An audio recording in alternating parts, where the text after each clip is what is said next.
Merci beaucoup, John, pour ton introduction. Bonjour à tous et à toutes.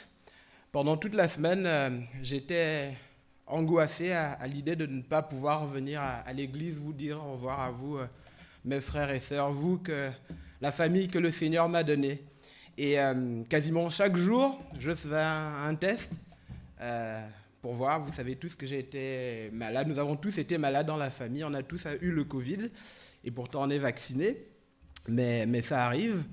Et quasiment chaque jour, je faisais un test et c'était à chaque fois négatif. Je me disais, Seigneur, est-ce que je vais partir en Jamaïque sans pouvoir voir une dernière fois mes frères et mes sœurs?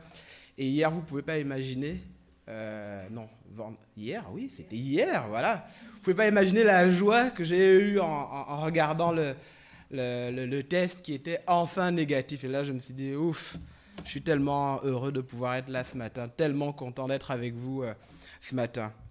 Mais en même temps aussi, je suis très triste parce que l'une des dernières fois. On reviendra au mois de juillet, mais ce n'est plus pareil. On sera loin, on sera à 7 000 km d'ici. Et donc, c'est la dernière fois avant très longtemps qu'on se voit tous. Et pour ça, ça me rend triste, d'autant plus qu'on a passé, comme je l'ai dit tout à l'heure, 10 années incroyables dans cette église, où on a senti vraiment l'amour des frères et des sœurs, le soutien de chacun, les prières, et vraiment remerciant, béni le Seigneur pour nous avoir donné cette famille.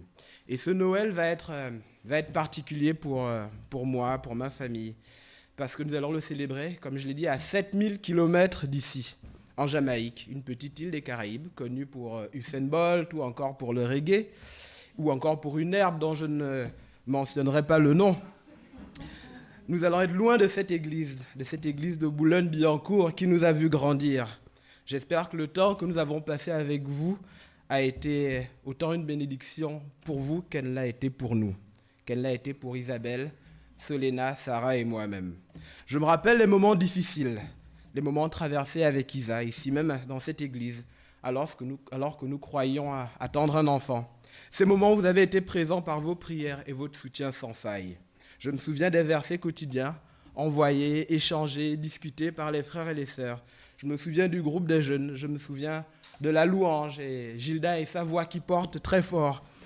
Je me souviens aussi du groupe des jeunes, de ces week-ends à Poitiers et ces moments vraiment où, entre frères et sœurs, nous avons pu nous soutenir, nous avons pu nous édifier les uns les autres. Je me souviens des week-ends d'église où on passait nos soirées à boire du bon vin que John et Hélène apportaient toujours lors de ces week-ends d'église.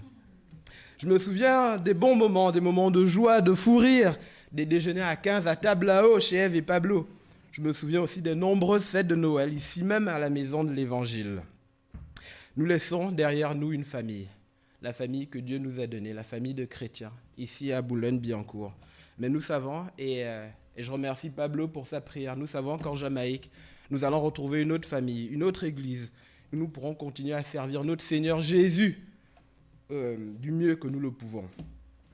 Noël, cette année, sera certainement encore rythmé par la Covid-19, 20, 21, 22, et on ne sait pas quand est-ce qu'elle va s'arrêter. Peut-être par les élections présidentielles à venir, ou encore par le dérèglement climatique, l'effondrement de la biodiversité, qui ont tous de quoi nous inquiéter. Eh bien, ce Noël ne sera pas si différent de l'un des tout premiers Noëls tels que relatés par l'évangile de Matthieu, où l'inquiétude et les craintes de Joseph se mêlent à l'indifférence des prêtres juifs, où la joie des mages devant la maison où était le Christ côtoie la méchanceté, la perfidie et la colère de Hérode. Lors de ce Noël, Dieu s'est manifesté de manière extraordinaire en conduisant des païens idolâtres vers le Dieu fait homme, vers Jésus. Dieu est toujours prêt à se manifester dans nos vies, dans cette église, dans cette ville, dans ce pays. Jésus nous appelle à marcher à lui. Il nous aime. Il veut nous sauver, vivre avec nous, rendre notre foi vivante afin que nous puissions l'adorer en esprit et en vérité. C'est ce récit de Noël incroyable que je vous invite à explorer ce matin avec moi, en lisant ensemble Matthieu 1, verset 18, jusqu'à Matthieu 2, verset 12. Je vous invite à prendre vos Bibles pour lire ensemble Matthieu 1, du verset 18 jusqu'au chapitre 2, verset 12. Suivez avec moi pour être sûr que ce que je vous dis est vrai et dans la Bible. Donc Matthieu 1, verset 18 jusqu'au chapitre 12, jusqu'au verset 12 du chapitre 2. Voici de quelle manière arriva la naissance de Jésus-Christ. Marie, sa mère, était fiancée à Joseph. Or, avant qu'ils aient habité ensemble, elle se trouva enceinte par l'action du Saint-Esprit. Joseph, son fiancé, qui était un homme juste et qui ne voulait pas l'exposer au déshonneur, se proposa de rompre secrètement avec elle. Comme il y pensait, un ange du Seigneur lui apparut dans un rêve et dit : « Joseph, descendant de David, n'aie pas peur de prendre Marie pour femme, car l'enfant qu'elle porte vient du Saint-Esprit. Elle mettra au monde un fils, et tu lui donneras le nom de Jésus, car c'est lui qui sauvera son peuple de ses péchés. » Tout cela arriva afin que s'accomplisse ce que le Seigneur avait annoncé par le prophète. La Vierge sera enceinte. Elle mettra au monde un fils et on l'appellera Emmanuel, ce qui signifie Dieu avec nous. À son réveil, Joseph fit ce que l'ange du Seigneur lui avait ordonné, et il prit sa femme chez lui. Mais il n'eut pas de relation conjugale avec elle jusqu'à ce qu'elle ait mis au monde un fils premier-né auquel il donna le nom de Jésus. Jésus naquit à Bethléem en Judée, à l'époque du roi Hérode. Or, des mages venus d'Orient arrivèrent à Jérusalem et dirent : « Où est le roi des Juifs qui vient de naître ? En effet, nous avons vu son étoile en Orient et nous sommes venus l'adorer. » Quand le roi Hérode apprit cela, il fut troublé et tout Jérusalem avec lui. Il rassembla tous les chefs des prêtres et spécialistes de la loi que comptait le peuple et leur demanda où le Messie devait naître. Ils lui dirent : « À Bethléem en Judée, car voici ce qui a été écrit par le prophète. Et toi, Bethléem, terre de Juda, tu n'es certes pas la plus petite parmi les principales villes de Juda, car de toi sortira un chef qui prendra soin d'Israël, mon peuple. » Alors Hérode fit appeler en secret les mages. Il s'informa soigneusement auprès d'eux du moment où l'étoile était apparue. Puis il les envoya à Bethléem en disant : « Allez prendre des informations exactes sur le petit enfant. Quand vous l'aurez trouvé, faites-le-moi savoir afin que moi j'aille aussi l'adorer. » Après avoir entendu le roi, ils partirent. L'étoile qu'ils avaient vue en Orient allait devant eux jusqu'au moment où, arrivée au-dessus de l'endroit où était le petit enfant, elle s'arrêta. Quand ils aperçurent l'étoile, ils furent remplis d'une très grande joie. Ils entrèrent dans la maison, virent le petit enfant avec Marie sa mère, se prosternèrent et l'adorèrent. Ensuite, ils ouvrirent leur trésor. Ils lui offrirent en cadeau de l'or, de l'encens et de la myrrhe. Puis, avertis dans un rêve de ne pas retourner vers Hérode, ils regagnèrent leur pays par un autre chemin. Amen. Pour un père, l'annonce de la venue d'un enfant au monde est un moment de joie immense, un moment qui transforme profondément tout homme. Pour ma fille, Solena, je me suis par exemple mis à menuiser pour lui construire une table à langer 5 mois avant sa naissance. Et pourtant, je n'y connais absolument rien en bricolage. Et pour ma fille, Sarah, je me suis découvert soudain des talents de compositeur de chants pour enfants. Et cela bien au détriment des oreilles de mon épouse Isabelle Fleur. Dans le cas de Joseph, ce n'était certainement pas la nouvelle de l'année lorsqu'il apprend que sa fiancée Marie était tombée enceinte alors qu'ils n'avaient jamais eu de relation intime ensemble. Dans la culture juive de l'époque, les fiançailles étaient sacrées et constituaient un engagement très fort. C'était comme être marié, mais sans vivre ensemble. Alors, pour une femme tombée enceinte pendant cette période charnière, était une grande honte, avec des conséquences sur la respectabilité de sa famille et aussi celle de son fiancé. Joseph se trouve donc confronté à une situation compliquée, très compliquée. On peut imaginer ses nuits agitées, son inquiétude, où il pense, rumine, cherche à comprendre. Il est logique pour lui de supposer l'infidélité et le péché de Marie. Face à cette situation embarrassante, il cherche des solutions. Il y avait la loi, la coutume et la tradition qui préconisaient une répudiation publique. En suivant cette voie, Joseph pourrait ainsi sauver son honneur et celui de sa famille en exposant publiquement le déshonneur de Marie et des siens, ce qui pouvait être une cause de lapidation. Cependant, Joseph était un homme bon, un homme de foi qui ne voulait pas qu'il arrive du mal à Marie. Il choisit la voie qui lui paraissait de moindre mal, c'est-à-dire rompre les fiançailles secrètement. Joseph pensait bien faire, mais ce n'était pas ce que Dieu attendait de lui. Dieu avait une autre voie. Il avait un plan pour Joseph. De même, Dieu a un plan pour chacun d'entre nous et pour l'humanité tout entière. Et ce plan, c'est Jésus. C'est alors que quelque chose d'inhabituel se produit chez Joseph, quelque chose d'extraordinaire pendant qu'il rêve. Un ange de Dieu lui apparaît pour apaiser ses peurs, son embarras et ses inquiétudes. Il lui annonce que l'enfant que Marie porte vient du Saint-Esprit et qu'elle n'avait commis aucune faute. L'ange de Dieu lui demande d'accepter l'immense honneur d'être le père terrestre de Jésus, le Fils de Dieu, alors même qu'il risquait le déshonneur auprès des hommes. L'ange interpelle Joseph en ces termes, « descendant de David », ce qui fait écho à son héritage familial donné au début de l'évangile de Matthieu à travers la généalogie de Jésus. Il est important que Jésus soit né dans la famille d'Abraham et de David. Il est l'héritier des promesses faites à Abraham, père du peuple de Dieu, mais aussi l'héritier du trône de David. Jésus est celui à travers qui Dieu accomplit ses promesses, toutes ses promesses. En effet, dans Matthieu 5, verset 17, Jésus dit « Ne croyez pas que je suis venu abolir la loi ou les prophètes. Je suis venu non pour abolir, mais pour accomplir. » Je suis venu non pour abolir, mais pour accomplir. Joseph obéit à Dieu en dépit des possibles quolibets, du jugement, du mépris des autres et des conventions sociales de l'époque. Il obéit et prend sa fiancée Marie pour épouse et adopte Jésus comme son propre fils. De même, Dieu nous invite nous aussi à adopter Jésus dans nos cœurs, à le laisser entrer dans nos vies, quels que soient les déshonneurs dont nous pouvons être victimes de la part des hommes. Il n'est pas évident d'être chrétien de nos jours. Nous le savons tous pour l'avoir vécu à un moment ou à un autre. Peut-être en ce moment, tu es victime de moqueries au travail ou dans ta famille, peut-être chez toi, de la part de tes voisins. Mais en Dieu, nous trouvons le plus grand des honneurs en acceptant pour nos vies le don gratuit de son Fils unique Jésus, sans condition ni obligation. Il nous appartient de discerner la présence de Jésus, de l'accepter dans nos cœurs, de lui donner toute notre confiance et de le reconnaître comme notre Sauveur et comme notre Seigneur. Jésus est roi, Jésus sauve, il nous guérit du péché et transforme nos vies.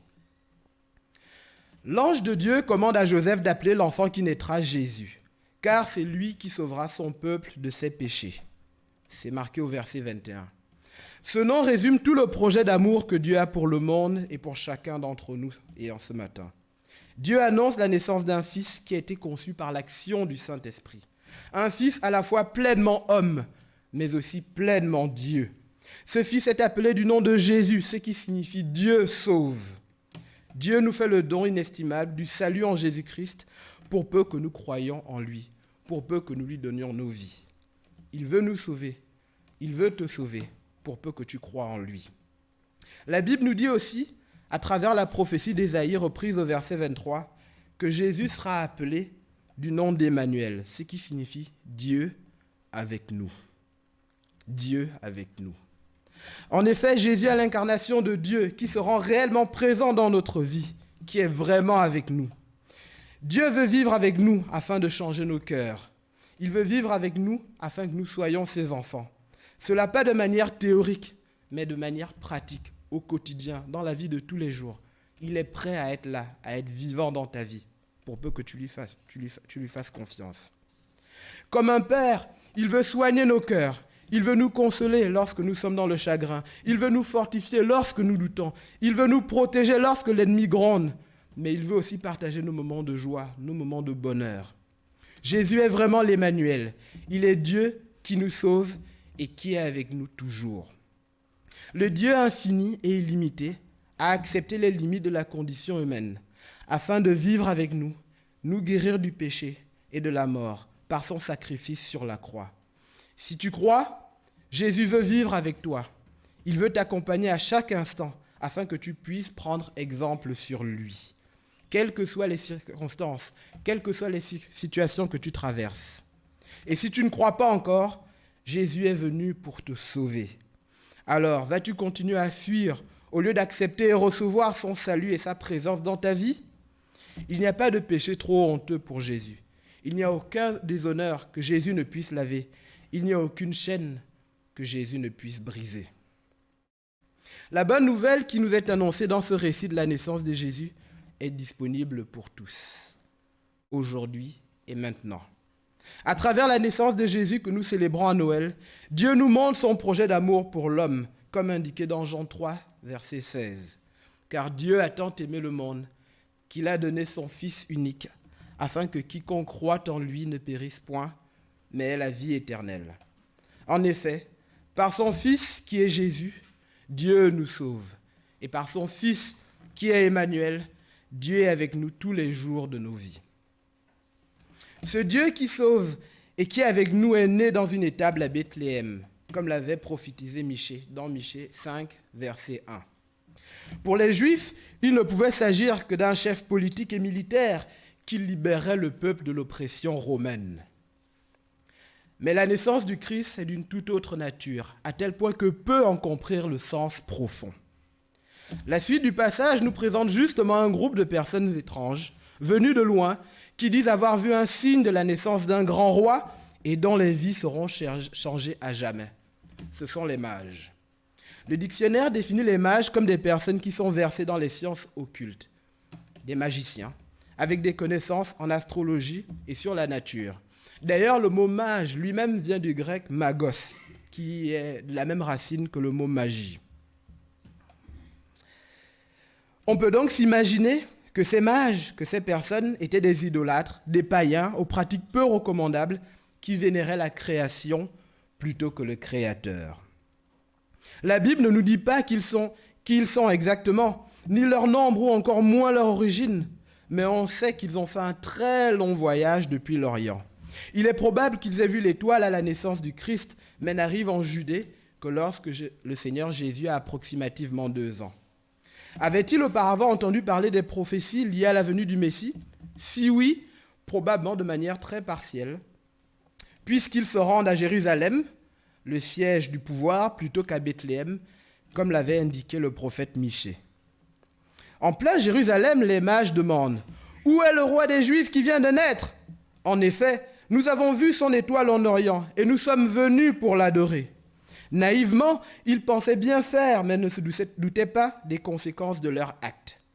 La fin du chapitre 2, que nous n'avons pas lu, nous apprend le grand massacre d'enfants commis par Hérode à la suite de cette révélation. Mais pour l'instant, revenons à notre séquence avec les mages à Jérusalem.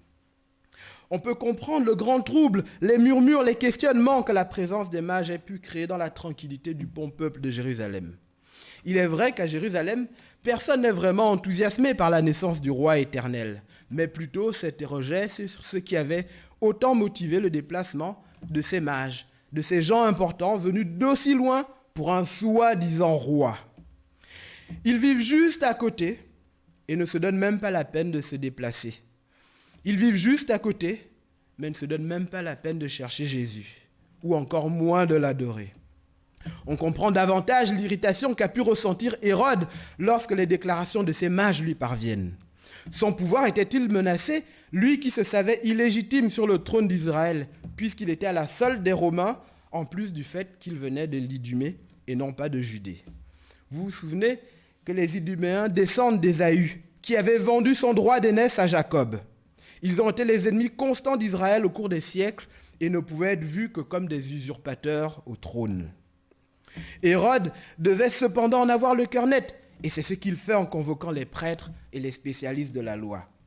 Ces derniers ont une connaissance purement intellectuelle de la parole, mais une connaissance qui est malheureusement morte.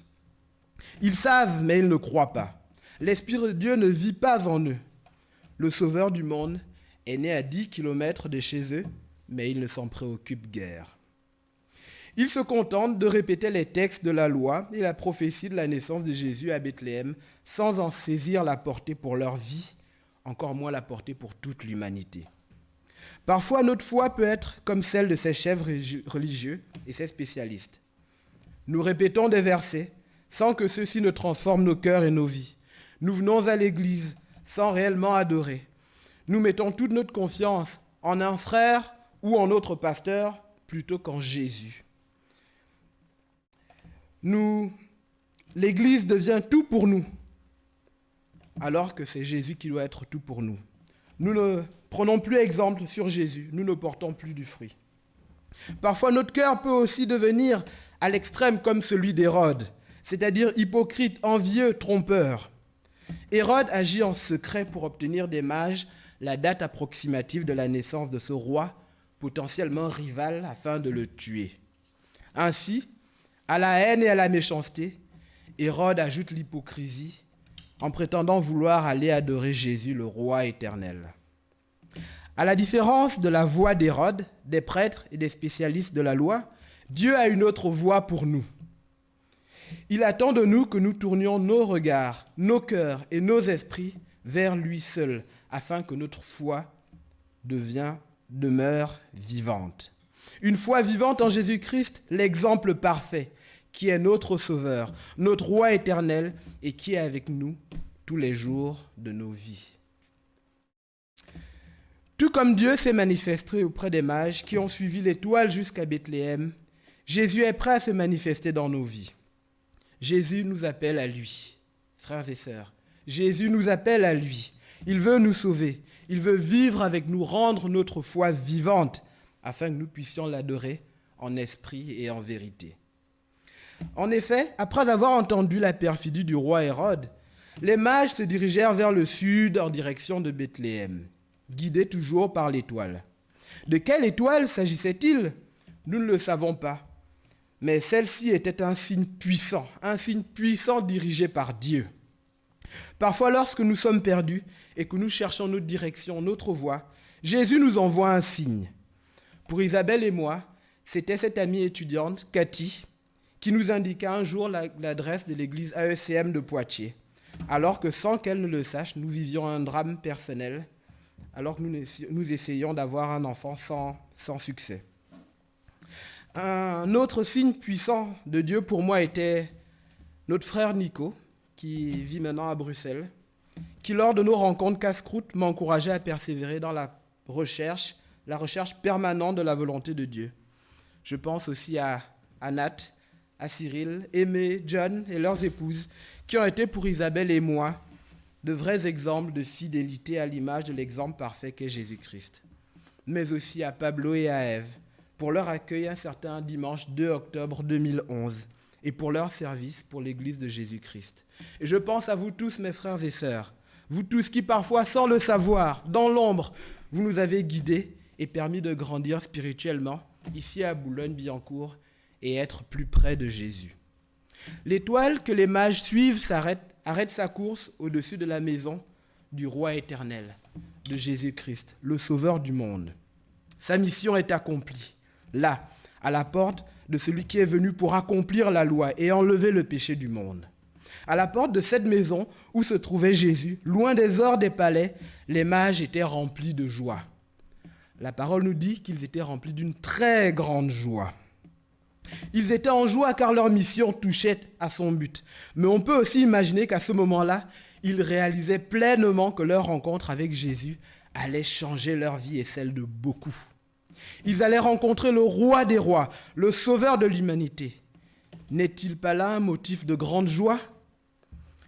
Ils entrent dans la maison, voient l'enfant Jésus et sa mère Marie, et certainement se précipitent à ses pieds pour l'adorer. Ils apportent leur adoration au Christ, au Fils de Dieu, nous montrant ainsi la voie de l'adoration. Les mages apportent à Jésus comme présent de l'or, symbole de la royauté, de l'encens que l'on brûlait dans le temple en signe de prière, rappelle qu'il est aussi sacrificateur. Et enfin la myrrhe, souvent utilisée dans l'ensevelissement des morts, préfigure certainement les souffrances de notre Seigneur Jésus, sa mort, mais aussi sa résurrection. Les mages semblent nous montrer ainsi que Jésus est souverain, mais aussi sacrificateur. Il semble nous montrer aussi qu'il a une double nature, qu'il est Dieu, mais aussi qu'il est pleinement homme. Jésus est le médiateur entre Dieu et les hommes. Nous avons en lui un médiateur vraiment fidèle, qui nous aime et veut nous sauver. Alors nous aussi, nous devons apprendre à déposer à ses pieds tout ce que nous avons de plus précieux, tout ce en quoi nous tenons et qui nous éloigne parfois de Dieu, mais aussi nos talents et nos dons. Parce que nos dons et nos talents nous viennent de Dieu et n'ont véritablement de sens que si nous les mettons au service d'une foi véritable en Jésus-Christ. En rendant hommage à l'enfant Jésus, les mages le reconnaissent comme le roi qui est au-dessus de tous les rois et au-dessus de toutes les nations. Des Juifs comme des non-Juifs, des Français comme des étrangers, des Blancs comme des Noirs. Il est le roi au-dessus de tous, au-dessus de toutes les nations, quelles que soient nos différences, quels que soient nos arrière-plans, quelles que soient nos cultures. Il est le roi qui sauve. Il est le roi qui est avec nous tous les jours de nos vies. Il est le roi en qui nous pouvons avoir confiance. En adorant l'enfant Jésus, les mages le reconnaissent comme Seigneur et Sauveur. En adorant l'enfant Jésus, ils adorent le Créateur et non plus la création. En adorant l'enfant Jésus, ils reconnaissent qu'ils ont besoin de Jésus dans leur vie pour une foi vivante, une foi réellement vivante. Le culte authentique est d'adorer Jésus pour qui il est et non pour ce qu'il fait pour nous. Jésus nous a permis d'avoir des enfants et nous en sommes extrêmement reconnaissants. Nous remercions le Seigneur pour nous avoir donné une famille alors que c'était difficile, alors que nous pensions quasiment impossible. Mais nous voulons l'adorer, nous voulons le bénir, nous voulons le louer pour ce qu'il est, parce qu'avant tout, il nous a sauvés, parce qu'avant tout, il a donné sa vie pour moi, pour celle d'Isabelle, pour celle de Solena et celle de Sarah. Le Seigneur, il est présent et il veut que nos foi soient vivantes. Il veut que nous le louions, nous l'adorions en esprit et en vérité, que nous soyons près de lui, parce que c'est ce qu'il y a de mieux pour nos vies. Et je disais que le culte authentique est d'adorer Jésus pour qui il est et non pour ce qu'il fait pour nous. C'est être prêt à lui donner ce qui a réellement de la valeur à nos yeux, notre or, notre encens, notre myrrhe. Adorons Dieu parce qu'il est le créateur de l'univers, le Dieu parfait et éternel, le Dieu juste et tout-puissant, qui est digne de recevoir l'adoration et le meilleur de ce que nous avons à offrir. Une vraie rencontre avec Jésus implique un changement radical, un tour complet. Et je pense que pour nous tous qui avons rencontré Jésus, nous avons vu ce changement radical. Évidemment, le chemin de la sanctification est long. Nous avons encore beaucoup de choses à changer dans nos vies par la force de Dieu. Il y a beaucoup de choses encore qui ne sont pas bonnes dans nos vies. Il y a encore des zones que le Seigneur n'aime pas parce que ça ne reflète pas tout l'amour qu'il a pour nous. Mais nous avons confiance et nous devons avoir confiance qu'avec l'aide de Dieu, nous allons y arriver. Et nous savons que ce qu'il a commencé dans nos vies, le travail qu'il a commencé dans nos vies, il va le terminer parce qu'il nous l'a promis. Une vraie rencontre avec Jésus implique ce changement radical, ce tour complet.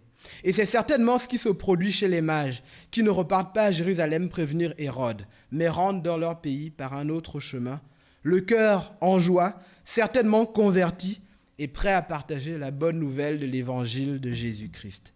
C'est ce que Dieu attend de nous aujourd'hui et maintenant. Il attend ce tour complet, ce changement radical. Il attend que nous nous positionnons, que nous le choisissions lui, parce qu'il est le Dieu parfait, le Dieu éternel, le seul vrai Dieu capable de nous changer, celui qui a payé pour nos péchés sur la croix, qui a donné sa propre vie à la place de nos fautes et de nos transgressions. À notre tour, pour ce temps de Noël, faisons comme les mages, mettons-nous en marche, laissons-nous conduire par Dieu, soyons remplis de joie à la vue de ces signes, laissons-nous transformer par lui. En effet, il veut nous sauver, il veut vivre avec nous, il veut rendre notre foi vivante afin que nous puissions l'adorer en esprit et en vérité. Jésus nous appelle afin que nous marchions à lui. Il veut nous sauver, vivre avec nous, nous aimer, rendre notre foi vivante, encore une fois, afin que nous puissions l'adorer comme les mages. Il nous faut l'adorer pour qui il est, c'est-à-dire notre roi et notre sauveur. Sa naissance miraculeuse par l'action du Saint-Esprit et célébrer à Noël nous rappelle également qu'il est le Dieu des miracles. Et le plus grand des miracles pour toi, pour moi, est son sacrifice sur la croix pour nos péchés à tous. Jésus-Christ est celui qui sauve et qui est avec nous tous les jours, l'Emmanuel. Jésus, le Dieu de toute éternité, est venu sur la terre vivre comme un homme pour subir la souffrance et la mort. Son corps a été brisé à cause de nos fautes, de nos péchés. Il se donnait volontairement, par amour pour moi, par amour pour toi. Alors il attend que nous lui fassions confiance. Il attend que nous lui donnions nos vies pour qu'il nous sauve, pour qu'il nous conduise, pour qu'il soit avec nous tous les jours de nos vies, parce qu'il est l'Emmanuel. Il est ce roi serviteur et souffrant que les prophètes ont annoncé et par qui tous sont sauvés. Il nous suffit pour cela de reconnaître Jésus comme le roi et sauveur qu'il est. C'est le choix qui s'oppose à l'humanité. C'est le choix que nous devons faire ce matin. On peut choisir de lui rendre le trône de notre vie et l'adorer comme les mages ou rester à distance comme les prêtres juifs. On peut choisir de lui obéir malgré la honte, la crainte et le déshonneur comme Joseph, ou rester dans l'hypocrisie et suivre notre propre voie comme Hérode. Dieu a un plan pour chacun de nous, un plan qui surpasse toute intelligence, un plan de vie, ne l'oublions jamais. Il attend juste de nous que nous tournions notre regard, notre cœur et notre esprit vers lui seul, de façon à nous laisser guider par lui, pour que notre foi demeure vivante et que nous puissions l'adorer, comme de vrais enfants. Noël est certes un temps de réjouissance, mais l'évangile de Matthieu, que nous avons lu, que nous avons exploré ensemble, nous rappelle aussi que c'est le temps de faire un choix, le temps de prendre position. Allons-nous reconnaître avec joie le roi et sauveur de l'humanité, ou allons-nous le dédaigner, le rejeter, par crainte qu'il nous demande plus que ce que nous ne soyons prêts à lui offrir? Prions. Éternel Dieu, éternel roi, nous te bénissons, Père éternel, pour ces 10 années où tu nous as permis d'être dans ton Église, de servir, Seigneur. Nous te bénissons, Seigneur, pour les rencontres que nous y avons faites. Nous te bénissons, Père éternel, pour la famille que tu nous as donnée. Cette famille qui nous a permis de grandir spirituellement, d'être plus près de toi, Seigneur. Merci, Père éternel, parce que tu es le Dieu qui est vivant, Seigneur. Merci, Père éternel, parce que tu es un Dieu qui vit en nous, qui vit dans nos cœurs, qui vit dans cette Église, Père éternel. Et vraiment, Seigneur, pour ce temps de Noël, je veux continuer, Seigneur, à te remettre cette communauté de Boulogne-Billancourt, Père éternel. Je te prie, Père éternel, pour chacun d'entre nous, Seigneur, de chacune des personnes de cette Église. Je te prie, Père éternel, Seigneur, afin que tu puisses être vivant, continuer à être vivant dans cette Église. Je te bénis, Père éternel, Seigneur, pour nos frères et sœurs, Seigneur, qui sont dans la maladie, qui sont dans la souffrance peut-être, Père éternel. Parce que tu es un Dieu qui soulage, tu es un Dieu qui est présent, qui ne dépend pas des circonstances. Mais Père éternel, je veux te prier aussi parce que ce que tu as voulu me dire, Seigneur, par cette lecture de Matthieu, Seigneur, c'est que Père éternel, tu es un Dieu qui sauve puissamment. Et tu veux encore sauver aujourd'hui pour ceux et celles qui veulent bien te confier leur vie. Mais tu es aussi un Dieu qui est présent. Tu es l'Emmanuel, le Dieu qui est avec nous, Père éternel. Et tu veux que notre foi continue à vivre. Tu veux que notre foi soit vivante afin d'être un exemple, Seigneur, pour les personnes que nous rencontrons. Parce que comme, Seigneur, tu as mis en nous, Seigneur, cet esprit saint, Père éternel. Tu es capable, Seigneur, de le rendre manifeste pour ceux et celles qui ne croient pas encore, afin, Seigneur, qu'ils te remettent leur vie, afin qu'ils te suivent. Et afin qu'à l'unisson, nous puissions t'adorer, nous puissions te remettre, Seigneur, ce que nous avons le plus précieux dans nos vies, notre or, notre encens et notre myrrhe. C'est par le saint nom de ton Fils Jésus-Christ, qui est mort sur la croix pour nos péchés à tous, qui nous sauve, qui veut nous sauver, qui vit en nous, qui veut continuer à vivre dans cette Église, dans cette ville, dans ce pays et dans nos vies, que j'ai prié. Amen.